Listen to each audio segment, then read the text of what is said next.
એકવાર જો બનાવશો તો તમે આ રેસીપી બનાવતા જ રહેશો. વીકમાં તમે 3 થી 4 વાર ખાશો, એટલું સરસ બન્યું છે. અને વેટ લોસ માટે કરતા હશો તો તમારું ઇઝીલી વીકમાં 2 કિલો જેટલું તો ઓછું થઈ જ જશે આ રેસીપીથી. તો જરૂરથી ટ્રાય કરજો.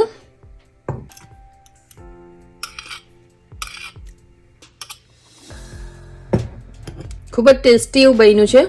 આ તો તમે આખો દિવસ ખાતા રહેશો તો પણ તમારું પેટ નહીં ભરાય, મન નહીં ભરાય, એટલું સરસ બન્યું છે. પેટ તો ભરાઈ જશે પણ મન નહીં ભરાય તમારું. બહુ સરસ બન્યું છે, જરૂરથી ટ્રાય કરજો. અહીં મેં અત્યારે ટોફુ લીધું છે. તમે ટોફુ જો ઘરમાં અવેલેબલ ન હોય કે પછી ન ભાવતું તો તમે પનીર પણ લઈ શકો છો. ટોફુ સારું એવું હાઈ પ્રોટીન વાળું હોય છે. ટોફુ આપણા માટે હેલ્ધી છે અને વેટ લોસમાં પણ ખૂબ જ સારું હેલ્પ કરે છે. તો આજે હું વેટ લોસ રેસીપી બનાવું છું. તો આ ટોફુને મેં અત્યારે એક પેનમાં પોટમાં લઈ લઈશું. અત્યારે આપણે એને થોડુંક મસાલાવાળું કરશું. ઓલિવ ઓઇલ લઉં છું, extra virgin cold press organic છે. તમારી પાસે જે પણ ઘરમાં લાઇટ ઓઇલ હોય તમે લઈ શકો છો. અવોકાડો ઓઇલ પણ તમે લઈ શકો છો. હવે આપણે આમાં થોડું સોલ્ટ એડ કરશું ટેસ્ટ પ્રમાણે, કારણ કે આપણે બીજા વેજીટેબલ્સ જે બનાવશું એમાં પણ થોડું સોલ્ટ એડ કરવાના છીએ, એટલે આપણે આમાં થોડું એવું જ એડ કરશું. હવે અહીં ચીલી ફ્લેક્સ લીધા છે મેં, થોડા એવા જ આપણે જરૂર પૂરતા જ એડ કરશું. તીખાશ તમે તમારા અનુસાર લઈ શકો છો. ડ્રાય ઓરેગેનો છે, પાર્સલી લીવ્સ છે, ફ્રેશ છે. તમારી પાસે ડ્રાય હોય તો તમે પણ લઈ શકો છો. પાર્સલી લીવ્સ પણ ખૂબ જ હેલ્ધી હોય છે આપણા માટે. વાળ માટે પણ ખૂબ જ સારા હોય છે, વાળનો ગ્રોથ થાય છે. પાર્સલી, આ સેજ લીવ્સ છે, સેજ પણ હેર માટે સારા હોય છે. મેલેનિન પ્રોડક્શન વધારે છે માથામાં અને વ્હાઇટ હેર થતા રોકે છે. અહીં થોડું મેં થાઇમ લીધી છે. બધા ફ્રેશ હર્બ છે. તમારી પાસે ડ્રાય હોય તો તમે ડ્રાય પણ લઈ શકો છો. રોઝમેરી છે થોડી, બધા ફ્રેશ છે. જો તમને ફ્રેશ અવેલેબલ ન હોય તો તમે ડ્રાય લઈ શકો છો. હવે આપણે એને થોડાક મિક્સ કરી લઈશું. તો અહીં મારી પાસે નિંજાનું સિઝલર છે. આજે હું આ સિઝલિંગમાં મારા વેજીટેબલ સિઝલ કરીશ. તમારી પાસે ના હોય તો તમે ગેસ ઉપર પણ કરી શકો છો. તો હવે હું આને મેં પ્રીહીટ કરવા રાખી દીધું છે 400 ડિગ્રી ઉપર. તમે ઓવનમાં પણ કરી શકો છો અને તમે એર ફ્રાય પણ કરી શકાય છે વેજીટેબલ્સને. તમે કયા કયા આ વેજીટેબલ્સ લીધા છે તમને બતાવી દો ત્યાં સુધી આ પ્રીહીટ થાય. અહીં મેં ડુંગળી લીધી છે, આ રીતની મેં કટ કરી લીધી છે, અને લસણ લીધા છે. લસણને મેં આ રીતે કટ કર્યું છે. તમારે ઝીણું ચોપ કરવું હોય તો એમ પણ કરી શકો છો. અને તમારે પેસ્ટ લેવી લસણની તો તમે લસણની પેસ્ટ પણ લઈ શકો છો. અહીં મશરૂમ લીધા છે. વેજીટેબલ્સ તમે તમારી ચોઈસના લઈ શકો છો. ઓરેન્જ અને યલો બેલ પેપર્સ છે, કેપ્સિકમ. હવે મેં લીધા છે અહીં બીજા વેજીટેબલ્સમાં બ્રોકલી છે, કોલીફ્લાવર છે, ઝુકીની છે, કેરેટ છે અને રેડ અને ગ્રીન બેલ પેપર છે. તો આ વેજીટેબલ્સ લીધા છે. આ ડિનરમાં ખૂબ જ સારું રહે છે વેટ લોસ વાળાને. અને મેં તમને બતાવ્યા ફ્રેશ હર્બ છે, રોઝમેરી, થાઇમ અને સેજ લીવ્સ છે, અને પાર્સલી છે, ફ્રેશ ઓરેગેનો છે. અહીં થોડું મેં ફેટા ચીઝ લીધું છે, ઓપ્શનલ છે. ફેટા ચીઝ જો હોય તો એડ કરો, આનાથી ટેસ્ટ સારો આવશે. તો આપણું સિઝલ જ્યાં સુધી પ્રીહીટ ન થાય ત્યાં સુધી હું તમને બીજો રસ્તો પણ બતાવીશ. એક આપણે આમાં બનાવશું સિઝલરમાં, અને બીજું હું થોડું આમાંથી અડધું કરીને એર ફ્રાય કરીશ. તો આપણે થોડી હાફ ઓફ ક્વોન્ટિટી લઈ લેશું, જેથી જો તમારી પાસે એર ફ્રાયર હોય તો તમે એમાં પણ બનાવી શકો.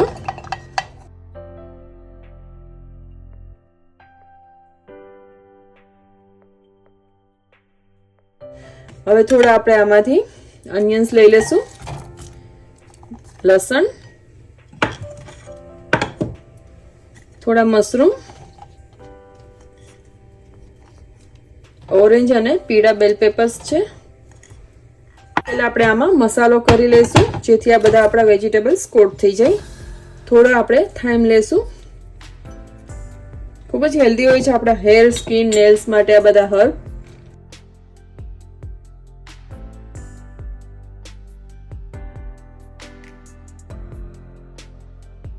હવે આપણે આમાં થોડું સોલ્ટ એડ કરી દઈશું. સ્વાદ પ્રમાણે લઈ શકો છો. હું અહીં મારી રીતે અટકળીત લઉં છું. થોડા ચીલી ફ્લેક્સ, એકવાર મિક્સ કરી લેશું આ બધાને. હવે આ બધું આમાં કોટ થયેલું રહે એટલા માટે આપણે આમાં થોડું ઓઇલ એડ કરશું.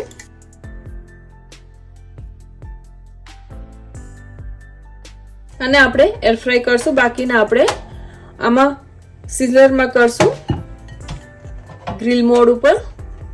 તો આ ગરમ થઈ ગયું છે. હવે આપણે આમાં આપણે જે પેલા ટોફુ રાખ્યું ઓઇલ વાળું કરીને એને આપણે ગ્રીલ કરી લેશું.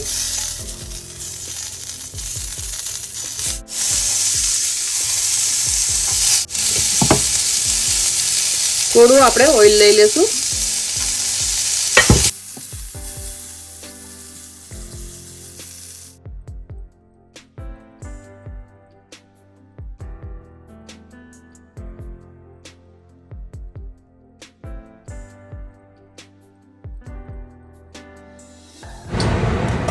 તો આ બધા વેજીટેબલ્સ મેં મિક્સ જે રીતે તમને મસાલો બતાવ્યો પાર્સલી ને થાઇમ ને બધું રોઝમેરી તો એ બધું મેં આમાં સોલ્ટ અને પેપર નાખીને red paper chilli flakes mix કરી દીધા છે.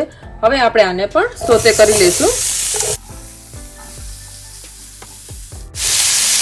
હવે આને પણ આપણે ગ્રીલ થવા દઈશું.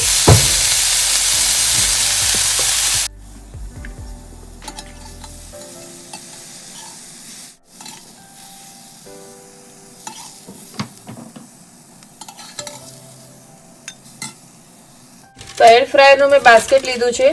ઓપ્શનલ છે. જો તમારી પાસે બટર પેપર હોય તો તમે યુઝ કરી શકો છો અથવા સ્કીપ કરી શકાય છે. હવે જે આપણે એર ફ્રાયર માટેના વેજીટેબલ્સ રેડી રાખ્યા છે આપણે આમાં એડ કરી દઈશું. બધા સ્પ્રેડ કરી દઈશું ઇવનલી. તો હવે આપણે આને એર ફ્રાય કરી લઈશું. આપણે આને કરશું એર ફ્રાય. તો આપણે એર ફ્રાય નો મોડ ચાલુ કરી દીધો છે. હવે આપણે એને ટેમ્પરેચર વધારી દઈશું 400 કરી નાખશું. 10 મિનિટ માટે પહેલા આપણે આને એર ફ્રાય કરશું અને પછી આપણે ચેક કરી જોશું આપણા વેજીટેબલ્સ રેડી છે કે નથી. તો એકવાર થોડા એને હલાવીને આપણે પાછા થોડી વાર માટે એર ફ્રાય કરી લેશું. તો આ વેજીટેબલ સાથે ખાઈ શકાય ટેસ્ટી એવું ડીપિંગ સોસ તમારી સાથે હું શેર કરું છું. તમે આ જરૂરથી ટ્રાય કરજો, તમને ખૂબ જ ભાવશે. તો એના માટે આપણે અહીં લઈશું દહીં લીધું છે. હોમમેડ દહીં છે. હોમમેડ દહીં છે. તમે બહારનું પણ લઈ શકો છો જો ઘરે અવેલેબલ ના હોય તો. અને ક્વોન્ટિટી તમે તમારી રીતે લઈ શકો છો. મેં 1/4 કપ જેટલું દહીં લીધું છે. હવે એમાં આપણે લઈશું અહીં મારી પાસે સોર ક્રીમ છે. સોર ક્રીમ પણ આપણે 4 થી 5 સ્પૂન જેટલું ટેબલ સ્પૂન જેટલું લેશું.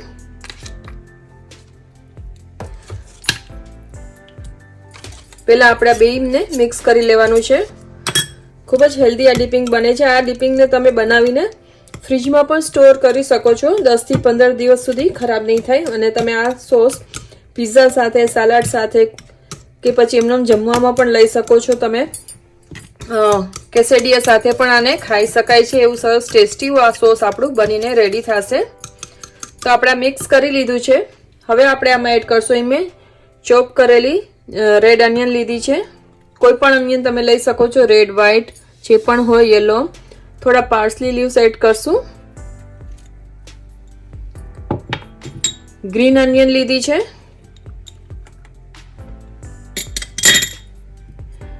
ગ્રીન ચીલી, લીલા મરચા પણ લીધા છે આપણે. હવે થોડી કોથમરી પણ એડ કરશું, કોરિએન્ડર લીવ્સ. અહીં મિન્સ્ડ ગાર્લિક લીધું છે. ખાંડેલું લસણ છે ખાણી દસ્તામાં. હવે થોડા આપણે રેડ ચીલી ફ્લેક્સ એડ કરશું જરૂર પ્રમાણે. અહીં મેં થોડો રેડ સોસ લીધો છે. હોટ સોસ છે. તમારા સ્વાદ પ્રમાણે તમે એડ કરજો. હવે આપણે સોલ્ટ એડ કરશું ટેસ્ટ અનુસાર. તમે સેંધા નમક પણ લઈ શકો છો. હવે સારી રીતે મિક્સ કરી લેશું. આપણે આમાં 1 ચમચી જેટલો લીંબુનો રસ એડ કરશું. અને વ્હાઈટ વિનેગર લીધું છે 1.5 ચમચી જેટલું.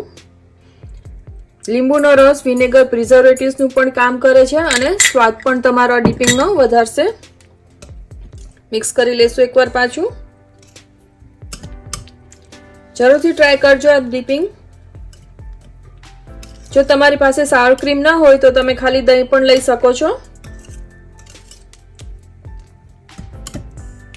અથવા તમે થોડું ક્રીમ ચીઝ પણ આમાં એડ કરી શકાય છે, એનાથી પણ સારું લાગશે ક્રીમ ચીઝથી. રેડી છે આપણું આ ડીપિંગ સોસ. તમે આ સોસ જરૂરથી ટ્રાય કરજો, તમને ખૂબ જ ભાવશે. હવે આપણે ઉપરથી થોડીક ગાર્નિશ કરી લેશું કોથમરી વડે અને થોડા પાર્સલીના લીવ્સ પણ એડ કરશું.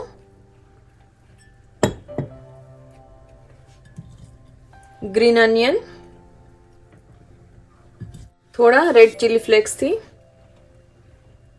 તો રેડી છે આપણું આ ડ્રેસિંગ. આને આપણે સાઈડમાં મૂકીને આપણે જે એરફ્રાયરમાં વેજીટેબલ્સ મૂક્યા છે એને પણ ચેક કરી લેશું. હવે આપણા એરફ્રાયરના વેજીટેબલ્સ પણ રેડી થઈ ગયા છે, તો આપણે એને બોલમાં લઈ લેશું. તો રેડી છે આપણા એરફ્રાયરના વેજીટેબલ્સ. તો આપણા એરફ્રાય વાળા છે ને આપણા ગ્રીલ વાળા છે, પણ સારા લાગે છે ને આ પણ સારા લાગે છે ટેસ્ટમાં, અને હેલ્ધી બંને છે. અને આપણો ડ્રેસિંગ પણ રેડી છે, તો તમે જોઈ શકો છો. અને આપણે જે ટોફુ એરફ્રાય ગ્રીલમાં કર્યું હવે આપણે આમાં મિક્સ કરી દઈશું, કારણ કે આપણે એરફ્રાયરમાં તો આપણે ઓલરેડી એડ કરી દીધું હતું. તો ટોફુ પણ આપણે આમાં એડ કરી દઈશું. જો તમારે ફેટા ચીઝ એડ કરવું હોય તો તમે કરી શકો છો, સ્વાદ વધારે સારો આવશે. તો હું થોડું થોડું એડ કરીશ.